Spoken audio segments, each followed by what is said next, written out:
Rhett, what was your sense of how the left guard rotation kind of worked out in game one? We played them both just like we planned, and we'll probably continue to have a similar plan next week, and just keep going from there. Right, when you watch the tape on Jeremy, could you see what was happening, why he had the struggles he had? Well, I knew it was happening. I mean, Jeremy's going to be fine. I've got as much confidence, if not more, today in Jeremy than I had before the game. Jeremy was pressing. He was trying to make some plays. That happens. He did make several, uncharacteristic decisions of himself, and he knows that cost us, and we can't do that. And there's nobody more disappointed and ready to atone for that than Jeremy. And I think the best thing is you learn from your mistakes in a win. It's a lot more fun than learning from them in a loss. And those are just things we got to be careful with the football. And overall, when he threw the ball, I think he threw a lot of accurate balls. He did a nice job. There's just probably 3 or 4 decisions that we'd like to have back, and we're going to learn from it. To be clear, Ed, it's just one of those where when he's coming off the field or in the film room, it's not a matter of saying what were you seeing or what happened here. Like interpretation, it's a matter of saying there's not an argument here. Like full well you're trying to do something that just was. It's things that he knows, and again, uncharacteristic of him and who we know him to be, and he knows that. And then usually a lot of times you get in that first game of the year, great environment, great team. And first game it's his squad, and you're just trying to press, and you're just trying to do too much. You're trying to make too many great plays instead of just making the easy, simple plays. There's nothing physically wrong with him. He's the same guy we all know him to be. I think you saw that on the post that got called back. I mean, that was a phenomenal throw, so he'll be fine, and I look for him to bounce back and have a great game this weekend. Can you see that being a benefit going forward? That okay, when you do this, now you see what happens? Yeah, I mean, you don't ever want anything bad to happen, but for him and just for our team, we were on the verge of some good things there in the third quarter, and then it all kind of got tight there at the end again. Same thing with Jeremy. I mean, anytime you can win and have a lot of things to correct and clean up, it's a whole lot more fun than doing it after a loss. And I think sometimes the first game of the year, you're trying to learn your new team and how everybody's going to kind of come together and how guys are going to respond in certain situations. And so we saw a lot of different things last night, a lot of different pieces of adversity hit us, and we were able to do it against a really good football team who deserves a lot of credit and win. I think it'll be good for us down the road that we've experienced those things. How much do you think perception of Jeremy's performance changes if that touchdown doesn't get called back? Probably a lot. Probably a lot. Now you're looking at a guy for over 200 yards and 2 touchdowns, and what was it, 2 plays later we threw another interception. Probably a lot, but at this point it's one game. He's still undefeated as a starter. He's our guy, and can't do anything about that. We won the game. Let's go win the next one. Red penalties were a huge issue for you guys last year. You had 4 holding penalties last night. How much of that is a concern of this continuing to be an issue of holding in particular? Yeah. Well, I mean, definitely concerned of the holding penalties. 4 of the 5, I think, were good calls and justified, and they hurt us. The first one, I think it was like a 3rd and 2. We had just converted around the 20-25. We're about to have a first down, up 7-0, try to tack onto it. Instead, we go backwards. I think we threw an interception the next play. Then we had one obviously call a touchdown back, threw an interception a few plays later.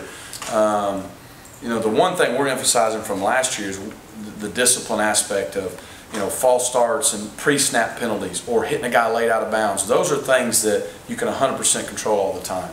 A holding call, whether it be on an alignment or on a DB, pass interference, can be attributed to, hey, that's an effort penalty. You coach the technique and the fundamentals. It's not like any of those guys were trying to hold. As a matter of fact, if you watch the play on the touchdown, Braden Smith got stepped on by Avery. Avery sliding steps on him. He's falling down. Well, he just reacts and grabs. Can't do that. Can't get stepped on. But it's just things we got to work on because they'll get you beat. And that was the most disappointing thing is from the turnovers to the 5 holding penalties. It's hard to get any rhythm. It's hard to get any momentum going. It's hard to sustain drives, and that's why we didn't have many plays. Brock and Javon healthy today? Yeah, both those guys are day-to-day, should be fine, nothing major. They just weren't able to go back in last night, but we're not concerned long-term at all with those guys. What do you communicate with the running backs this week when Peyton has that big game, carries the team late in the 3rd, 4th quarter? About that competition, does it remain the same? Or? Yeah, it remains the same, and we're going to need them all. But I was really proud of Peyton. I mean, he was going to play anyways, but he really stepped in, carried the load. I think it was in the same drive. Rock goes out, Javon goes out, Peyton stays in. and ends up carrying it 24 times. And a big part of the second half, we had 2 really good drives in the second half. The one to open the half, and then the one to go down and go up. I think it was 31-10. We took 6 or 7 minutes off the clock. And a lot of that was running the football, and a lot of that was because Peyton was making yards after contact, wasn't getting tired. So really proud of him.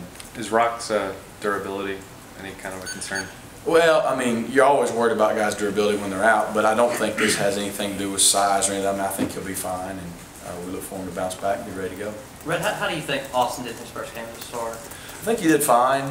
From a mental aspect, he did a really good job. I mean, it's hard to go against a really good player, their best defensive lineman. They played a lot of odd front, so there was a nose on him a lot. That's hard on the center anyways. And then we're in the dome, so we're having to go on silent count, so his head's between his legs half the time. I mean, it was a good first test for him.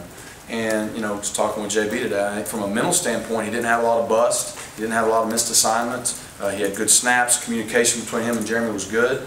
And I think it's just one of those now. He's had his first game. He's just got to get better each and every week on the physical aspect of not only, he knows who to block and what to do, and just doing it at a better level and a higher level, and I think he will. And how about Chandler? He also got the start yesterday, too, in his first game. Yeah, I mean, Chandler and Bubba, you saw them both play. Sorry, Bubba, Petway. And those guys both did. Again, for their first start, I was really pleased with both of the H-backs in that mentally we didn't have a lot of missed assignments and mistakes in that regard. It's a lot of technique or just over time becoming more physical. But for that being both their first college game, we got a good foundation to build on with them. At first glance, it looked like Duke was spending a lot more time back at the Y than at the X. Is that by design because of the matchups and stuff you guys are going to be facing, or are you going to move him back more going forward? Or? Well, we'll see. We feel like with Duke, Ricardo, and Melvin specifically, you got 3 senior guys who know the offense. So they're guys you can move around. There were certain times they were in different spots. So that's something that could change week to week because we feel like we have versatility there. Peyton said he made some mistakes in the walkthrough prior to the game.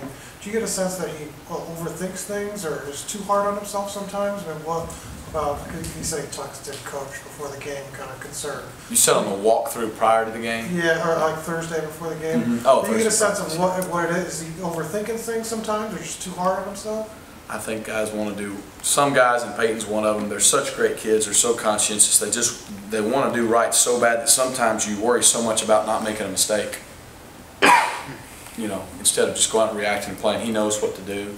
And a lot of times, certain guys, that build up, the anticipation starts to kind of, I don't want to say they lock up, but they get really worried about, they want to do so well. Peyton did a great job. Usually once you throw them in the fire and the game starts, adrenaline, momentum starts happening, the game's playing, you don't see guys think as much, they react. And that's what Peyton did because he knows what to do. And but I think the fact that he was so concerned about making one mistake or whatever 2 days before the game shows you how important it is to him. Rick, to summarize it, is Jeremy's mistakes on Saturday just kind of locking in pre-snap on a matchup he likes and come hell or high water, the ball's going to go there? Or No. As a matter of fact, that wasn't always his first read. It's just a matter of him trying to do too much and just trying to make a play that's not there instead of making an easy play. And again, I think in all 3 scenarios, he was the first guy to come off and say, he knew. You don't have to tell him what he did wrong. He knew. It was those kind of mistakes. And I think the other thing, too, when you play that position, you get all the criticism, you get all the praise. That's how it works. Sometimes maybe the guy with the check, maybe my other option wasn't where he was supposed to be. And instead of tucking it and running or eating it, I tried to make something that wasn't there, but really I needed to put the ball here, but that guy wasn't where he was supposed to be. Or maybe he had pressure in his face. There's a lot of things that go into certain plays that, you don't always see big picture. It's just, well, he threw an interception. But you still got to make the right decision even when things break down. And that's all it is. Again, nothing physical, all very correctable, and no one knows more than him that we got to protect the ball better moving forward. How was Jeremy's timing with the receivers? I thought his timing was really good. As a matter of fact, one of the interceptions was just, obviously ill-advised. They covered everything and throwing into coverage. The other one was a scramble and a bad decision on that. So it wasn't timing issues. Timing was good. We threw some timing throws on the perimeter, right, to Ricardo, to Melvin, one to Duke. I thought they did a really good job. I feel good about their continuity. What about when you see Peyton do what he did last night, run as hard as he did?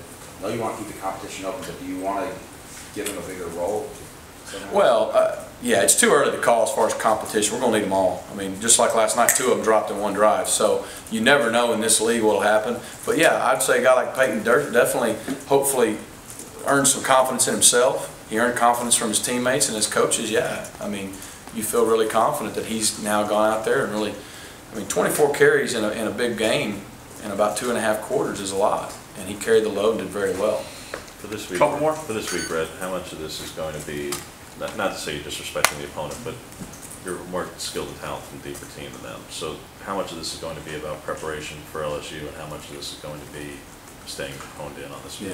Yeah, and I mean this, 0 preparation for LSU. That's just not how we work. We just, some people do that, some don't. It's neither one's right or wrong. It's going to be a whole lot about us and trying to improve. We usually make a lot of improvements from game 1 to game 2. And we had a lot to correct. From an offensive standpoint, you know, we did not perform well to our standard at all. So we got a lot to correct. And so that's the first focus. And then obviously on Jacksonville State, I mean, that's a team that has been in the playoffs the last few years, got a lot of good transfer players. I know a lot of their coaches. They're going to be well coached, and we need to play well. And that's just not how we work. So we won't even think about LSU till Sunday. Right, When you look at These offenses, two. I don't want to talk about this, but how much improvement is there for you guys to make? You feel like there's a lot? Do I feel like there's a lot of improvement for us to make? Right. Oh yeah, no question. I mean, you just look at the obvious. Obviously the 3 turnovers, the 5 penalties, all. You know, again, we only had 62 plays. We didn't have but about 6 explosive plays. There's a lot of things that we need to do better in, and it can all be drawn back to we turned the ball over and we hurt ourselves with penalties. Those are 2 things you can't do to win against anybody, especially a good team like Louisville. And they deserve a lot of credit. I mean, that's a good defense. They were a top 10 defense last year. They're going to be pretty good again this year.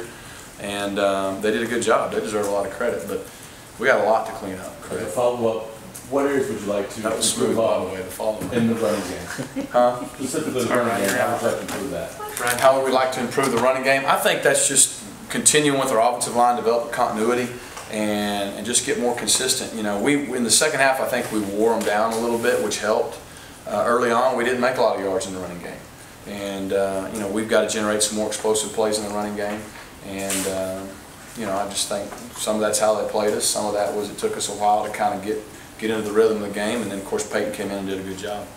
Is Is this a follow-up to Brian's question? No, it's not follow-up. You'd already given him the freedom to Yeah. get one in. I mean, we know that Nick and Jeremy are different quarterbacks, but, you know, Nick ran the ball at least a good bit. And last night, Jeremy ran it 5 times. There was never a game that Nick was here that he ran it only 5 times. Is there a happy medium as far as how many times you want Jeremy to run a game so people don't think he's one-dimensional? Well, he's not one-dimensional, so I'm not. Well, yeah, I just mean for like Yeah. opponents to say, well, hey, he's not going to run it. Yeah, I don't know if we go with a number. You know, it's, hey, what do we need in these situations? You know, he ran the touchdown and he made a good, that was a read, he made a good read. There was a 3rd and short, he did a good job of picking it up. And it's the same way it was with Nick. Now, some of these things are reads, so they're not always designed runs, and then sometimes they are. And, you know, I don't think we want to just get him beat up, but at the same time, for us to win and to beat some of the teams on our schedule, he's going to have to make plays with his feet. He knows that, we know that. So I don't know if we have a set number. It's just, you know, what situations dictate. Maybe each time we play somebody, some teams may be more susceptible to the quarterback run, some may be less. So you may see it more some games than others. There may be some games the read takes him to carrying it more. There may be some games he has to pull it down and make plays more. So I think it could kind of vary week to week. All right, you good, Ryan? Yeah, no. Okay, sure? Yeah, I'm No follow-up. Brian's follow-up?